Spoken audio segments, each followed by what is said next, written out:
जय श्री राम। मेरा आज का ये वीडियो मीन राशि के जातकों के लिए बहुत ही खास है और ख़ास होने की वजह है कि इस वीडियो के अंदर हम चर्चा करने वाले हैं, बहुत ही विस्तृत रूप में चर्चा करेंगे। वो होगी कि आने वाले 3 महीने अक्टूबर, नवंबर और दिसंबर यानी साल के अंतिम 3 महीने मीन राशि के जातकों के लिए कैसे हैं, क्योंकि आप पर चल रही है शनि की 7.5 का पहला चरण। साथ ही साथ इन 3 महीनों में शनि जो वक्री चल रहे थे, आपकी राशि जो 7.5 देने वाले ग्रह हैं शनि, वो मार्गी हो जाएंगे। बृहस्पति राहु का मिलन इन 3 महीनों के अंदर ही खत्म हो जाएगा 30 अक्टूबर को। तो बहुत ज़्यादा रोचक होने वाले हैं 3 महीने, क्योंकि इस दौरान आपको बहुत सारे परिवर्तन भी इस दौरान देखने को मिलेंगे। उस परिवर्तनों का आपके जीवन पर क्या प्रभाव होगा, उसको मैंने टॉपिक्स वाइज डिवाइड कर दिया है कि स्वास्थ्य सम्मान आपका कैसा है, एजुकेशन, आपके लव रिलेशनशिप्स, आपकी प्रोफेशनल लाइफ, आपकी एजुकेशनल लाइफ, आपकी लाभ, आपके प्रमोशन इन 3 महीनों में कैसे रहेंगे, इन सब की विस्तृत जानकारी मैं आपको दूंगा। देखिए, सबसे ज़्यादा ज़रूरी किसी भी जातक के लिए होता है उसकी हेल्थ। अगर आप किसी भी प्रकार की हेल्थ इश्यूज से परेशान हैं, स्वास्थ्य आपका खराब चल रहा है, आपके जीवन में कुछ ना कुछ प्रॉब्लम हेल्थ को लेकर चल रही है, तो आप समझ जाइए कहीं ना कहीं अपनी लाइफ में आप पीछे हो रहे हैं। आप अपनी लाइफ में कहीं ना कहीं बैकफुट की तरफ जा रहे हैं कि मैं चाहता तो बहुत कुछ हूँ लेकिन मैं कर नहीं पाता, या मुझे सक्सेस नहीं मिल पा रही है। उसके लिए ये सब कुछ जो निर्भर होता है वो आपकी राशि के लॉर्ड पर निर्भर होता है कि आपकी राशि का जो लॉर्ड है वो इन सब चीज़ों को बताता है। जैसा कि आप सभी जानते हैं कि आपकी राशि का जो मालिक है वो बृहस्पति है। बृहस्पति आपकी राशि का मालिक होकर धन भाव में बैठा है और अभी तक ये गुरु और राहु का एक योग चल रहा था, आपके धन स्थान में बन रहा था गुरु राहु का गुरु चांडाल दोष, जिसके ऊपर शनि की दृष्टि भी पड़ रही थी। अब सबसे पहला अच्छा जो स्थिति क्या होगी कि मैं ये नहीं कह सकता कि अक्टूबर का महीना आपके लिए कोई बहुत बढ़िया नहीं दिखता।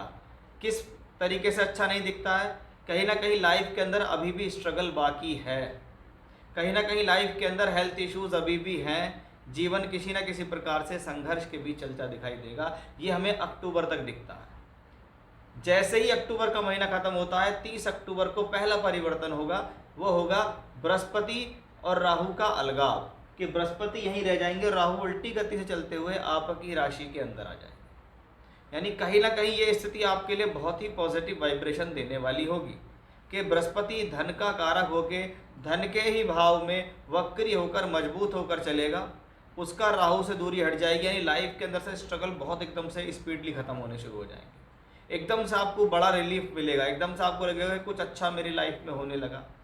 पैसे के लिए प्रॉब्लम्स थी, आर्थिक समस्याएं जीवन में आ रही थी, वो सॉल्व होती दिखाई देंगी। हेल्थ इश्यूज लाइफ में चल रहे थे, खान पान अच्छा नहीं था, लाइफ स्टाइल खराब हो रही थी, वो कहीं ना कहीं एक ट्रैक पे आती नजर आएगी। शनि भी आपको देखिए कि 4 नवंबर को शनि मार्गी हो जाएंगे। मार्गियों के शनि 12वें घर में होंगे और 12वें घर से बैठकर तीसरी दृष्टि देंगे वो आपके धन भाव के ऊपर, जहां बृहस्पति, यानी अभी तक बृहस्पति भी वक्री और शनि भी वक्री, इसलिए हेल्थ इश्यूज तो कहीं ना कहीं लोगों को फेस करने पड़ रहे हैं। अब बृहस्पति भले ही वक्री होंगे लेकिन राहु से अलग और शनि मार्गी की दृष्टि वहाँ होगी, इसलिए ये उसको कम नुकसानदायक होगी। कहीं ना कहीं प्रोफेशनली या पैसे के हिसाब से या आर्थिक तौर पे आपको बहुत बड़ा रिलीफ मिलने वाला। राहु आपकी राशि में आ जाएंगे, राहु भी मीन राशि में होंगे, बृहस्पति के ही फल देंगे और बृहस्पति फिर से यहाँ, यानी राहु और बृहस्पति दोनों मिलकर सेकंड हाउस धन के फल दे रहे हैं।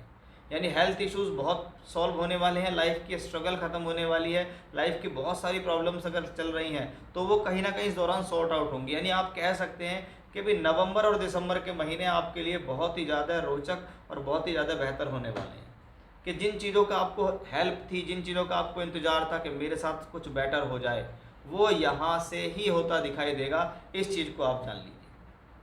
आइए अब देखते हैं कि हमने स्वास्थ्य सम्मान देख लिया, बृहस्पति ने बहुत बड़ा रिलीफ दिया, राहु ने रिलीफ दिया, शनि ने रिलीफ दिया। शिक्षा इस दौरान कैसी रहेगी, प्रेम संबंध कैसे रहेंगे, education, schooling education, college education, higher education, professional qualification कैसी रहने वाली। अगर आप देखें तो हम पंचम भाव से ये सब चीज़ें देखते हैं। अब पंचम भाव का जो मालिक चंद्रमा है वो तो हर 2.25 दिन में बदलता है, इसलिए उसको तो यहाँ कैच कर पाना मुश्किल है, क्योंकि उसको तो हम राशिफल में देखते हैं। लेकिन मोटे तौर पर जो प्लैनेट्स आपको रिजल्ट देते हैं, जैसे बृहस्पति को भी विद्या का कारक माना गया, बृहस्पति राहु के साथ थे, बृहस्पति राहु से मुक्त हो गए, यानी कहीं ना कहीं एक अच्छा रिलीफ हमें एजुकेशनली यहाँ मिलता है। उसके बाद हम देखते हैं पंचम भाव, तो पंचम से पंचम भाव को भी हम एजुकेशन के लिए देखते हैं।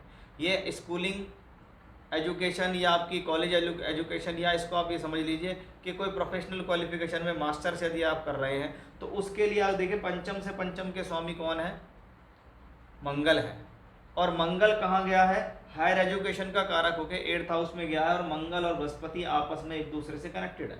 यानी एजुकेशन के साथ साथ हायर एजुकेशन के लिए एक बहुत अच्छा संयोग है। बहुत बार एजुकेशनली यात्राएं करना, हायर एजुकेशन करने के लिए घर से दूर जाना, तो बहुत से लोग तो ये भी चाहते हैं कि हम विदेश पढ़ने चले जाएं। तो ये मंगल ग्रह 3 अक्टूबर से 16 नवंबर आपकी इस प्रकार की स्थिति को बेटर करेगा। 16 नवंबर के बाद ये मंगल 9th हाउस में भाग्य के रूप में आएगा, हायर एजुकेशन का मालिक 9th हाउस में अपने ही घर में आएगा, तो ये भी अपने आप में एक बहुत ही बड़ी और अच्छी स्थिति होगी। यानी कुल मिलाकर प्लैनेटरी पोजीशंस के हिसाब से देखें तो एजुकेशनली भी हमें कोई प्रॉब्लम नहीं दिखी। राहु आ जाएंगे राशि में आपकी, यहाँ से बैठ के पंचम भाव को रिजल्ट देंगे, और वो बृहस्पति की राशि में। यानी ये राहु सिर्फ एक चीज़ को कहता है कि राहु यहाँ पंचम भाव में चंद्रमा की राशि को देखता है, और चंद्रमा और राहु की आपसी दुश्मनी है, इसलिए आपको एजुकेशनली भ्रमित नहीं होना है, कन्फ्यूज़न अपनी लाइफ में क्रिएट नहीं होने देना है, चाहे वो प्रेम संबंध को लेकर हो, चाहे वो आपकी एजुकेशनल लाइफ को लेकर हो, क्योंकि राहु ने यहाँ और यहाँ दोनों जगह दृष्टि दी है। अब देखते हैं इन 3 महीने में आपकी नौकरी, आपके व्यापार, आपके लाभ, आपके प्रमोशंस, ये सब कैसे रहने वाले हैं। जैसा कि मैंने शुरू में ही आपको बताया कि एक बहुत बड़ा रिलीफ बृहस्पति को मिल रहा है। वक्री शनि की दृष्टि से मुक्ति हो रही है, शनि मार्ग योग या दृष्टि देंगे। गुरु राहु का योग खत्म हो रहा है, धन भाव में गुरु राहु का चांडाली दोष खत्म हो रहा है, और वही गुरु राहु यहाँ आपके राशि में आ रहा है। यानी राहु का राशि में ही आना आपको एक स्ट्रेंथ दे रहा है। बस ये कहता है कि छटपटाहट में किसी प्रकार का डिसीजन नहीं लेना।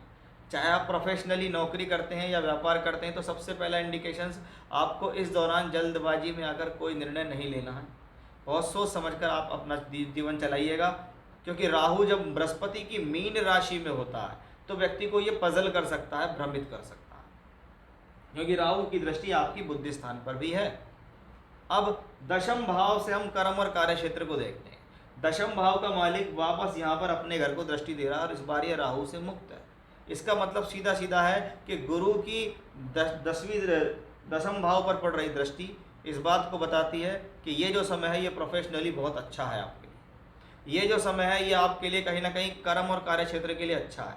आप नौकरी के लिए प्रयास कर रहे हैं, आप व्यापार के लिए प्रयास कर रहे हैं, आपका प्रयास सफल नहीं हो रहा है, आपको कहीं ना कहीं लगातार प्रॉब्लम्स लाइफ में आ रही हैं। तो मैंने शुरू में ही कहा कि जैसे ही गुरु 30 अक्टूबर के बाद राहु से मुक्त होंगे तो आपकी लाइफ में बड़े रिलीफ आने शुरू हो जाएंगे। एक बात ये। दूसरी बात, जब बृहस्पति यहाँ से इसको देखेगा तो ये मंगल की राशि में होगा, और मंगल आप देखिए 3 अक्टूबर से 16 नवंबर अपने ही भाव को देख रहे हैं कि अकेले मंगल ने धन भाव को देखा और अकेले मंगल ने यहाँ भी धन भाव को देखा। यानी लाइफ में प्रोफेशनली अगर तरक्की की बात करें, प्रमोशन की बात करें, लाभ की बात करें, नया काम शुरू होने की बात करें, नई नौकरी शुरू होने की बात करें, तो हम कह सकते हैं कि भी 3 अक्टूबर से 16 नवंबर का जो टाइम है वो आपके लिए ज़्यादा बेहतर है, क्योंकि मंगल की दृष्टि यहाँ भी और यहाँ भी है। बृहस्पति और मंगल आमने सामने हो रहे हैं। ये दशम, भाग्य और धन के मालिक आपस में कनेक्टेड हो रहे हैं। वहीं ये मंगल 16 नवंबर के बाद भाग्य ही स्थान में चला जाएगा, यानी आपका भाग्येश प्रबल होगा। यानी मंगल कई सारी तरीके से इस दौरान बहुत अच्छी स्थितियों में अपनी स्थिति को बता रहे हैं, क्योंकि मंगल देखिए यहाँ से बैठ के यहाँ देखेंगे, और यहाँ पर मंगल एग्जॉल्टेड होता है, उच्च का होता है मंगल यहाँ पर, तो वो स्थिति है। हाँ, लाभ का मालिक 12वें घर में है शनि, लाभ कमाने के लिए स्ट्रगल होगा, तो वो हर व्यक्ति के जीवन में स्ट्रगल होता है, इसमें कोई डाउट नहीं। लेकिन बात यह है कि रिलीफली बहुत आराम से किसको क्या मिलने वाला है, तो उस हिसाब से देखें तो ये एक कॉम्बिनेशंस हैं जो आपकी स्थितियों के लिए बेहतर है। यदि हम विवाह और वैवाहिक संबंधों के भी बारे में बात करें इस दौरान, तो मैंने सबसे पहले आपको बताऊं कि राहु केतु का जो एक्सेस है वो यहाँ आ जाएगा। जैसा कि मैंने आपको बताया कि गुरु राहु यहाँ चल रहे हैं, राहु केतु यहाँ ऐसे यहाँ आ जाएगा। तो सबसे पहले एक बात ध्यान रखें, अगर मैरिज हो चुकी है और हस्बैंड वाइफ के बीच में पिछले समय में कोई ऐसी मिसअंडरस्टैंडिंग आई है जो थर्ड पर्सन की वजह से हो या गलत फहमियों की वजह से हो, तो वो गलत फहमियाँ फिर से लाइफ में चल के आ सकती हैं। तो सबसे पहले इस बात का ध्यान आपको यहाँ विशेष रूप से रखने की ज़रूरत है कि हस्बैंड वाइफ के रिलेशनशिप्स को लेकर थोड़ा सा बड़ी सावधानी रखने की आपको यहाँ ज़रूरत है। साथ ही साथ बुध ग्रह उच्च के होकर चलेंगे शुरुआत में। अगर देखें तो अक्टूबर के आधे महीने तक बुध उच्च के होकर चलेंगे, यानी ये स्थिति कहीं ना कहीं इस बात को दिखाती है कि भी कहीं ना कहीं एक तरीके से विवाह और वैवाहिक संबंधों के लिए ये समय शुभ है। विवाह के लिए अगर प्रयास कर रहे हैं, रिश्ता ढूंढ रहे हैं, तो इन 3 महीने में आपके विवाह और वैवाहिक संबंध बनने की स्थितियां यहाँ दिखाई देती हैं। लेकिन राहु केतु अक्ष पर यहाँ पर आना इस बात को दर्शित कर रहा है कि आपको मिसअंडरस्टैंडिंग अपनी लाइफ में, मैरिड लाइफ में बढ़ने नहीं देनी है। तो ये था मीन राशि के जातकों के लिए आने वाले जो 3 महीने हैं कैसे रहेंगे, प्लैनेटरी पोजीशंस क्या कहती हैं, कौन सा ग्रह आपको क्या देने वाला है, कब कब किस राशि का परिवर्तन होगा और कब कब वो ग्रह आपको क्या देगा, वो सब मैंने विस्तार से आपको यहाँ समझाने की कोशिश की है। जय श्री राम।